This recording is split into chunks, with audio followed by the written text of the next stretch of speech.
Comedy actor, అందులోనూ చాలా చాలా చిన్న కామెడీ యాక్టర్ అయిన బండ్ల గణేష్ ఓవర్ నైట్ ఒకేసారి భారీ సినిమాల ప్రొడ్యూసర్గా ఎలా మారాడు అన్న డౌట్ ఇప్పటికీ చాలా మందిని వెంటాడుతూనే ఉంటాయి. అయితే బండ్లపై హీరో సచిన్ జోషి గత కొద్ది రోజులుగా దారుణమైన విమర్శలు చేస్తున్న సంగతి తెలిసిందే. తాజాగా సచిన్ మరోసారి బండ్లపై ఫైర్ అయ్యాడు. చరణ్, ఎన్టీఆర్లతో సినిమాలు చేస్తున్నానని చెప్పి సచిన్ జోషి దగ్గర కోట్లాది రూపాయల అప్పు తీసుకున్నాడు బండ్ల. ఆ తర్వాత ఆ అప్పుని ఎగ్గొట్టాడట. ఇందుకోసం సచిన్, గణేష్ సంతకాలు పెట్టిన ప్రామిసరీ నోట్లు కూడా బయటపెట్టాడు. ఈ చీటింగ్ పై కోర్టులో కూడా 14 కేసులు వేశాడు.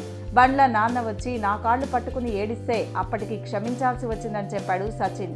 ఇక వీరిద్దరి సీన్లోకి ఎన్టీఆర్ను కూడా సచిన్ ఎంటర్ చేశాడు. ఓసారి సచిన్ జోషి బండ్ల గణేష్తో కలిసి ఎన్టీఆర్ ఇంటికి వెళ్లాడట. బండ్ల గణేష్ను చూసిన ఎన్టీఆర్ సచిన్తో వాణ్ణి ఎందుకు తీసుకొచ్చావు, వాణ్ణి లోపలికి తీసుకురాకని చెప్పాడట ఎన్టీఆర్. బండ్ల గణేష్ని కనీసం ఇంటి గడప కూడా తొక్కనివ్వలేదంటేనే ఎన్టీఆర్కి గణేష్ పై ఉన్న అభిప్రాయం ఏంటో స్పష్టంగా తెలుస్తోందని చెప్పాడు. ఇక బండ్ల కూడా తాను కొందరు చెప్పుడు మాటలు విని ఎన్టీఆర్ను తప్పుగా అర్థం చేసుకున్నానని, అందుకు ఎన్టీఆర్ ఫ్యాన్స్కు సారీ కూడా చెప్పిన సంగతి తెలిసిందే.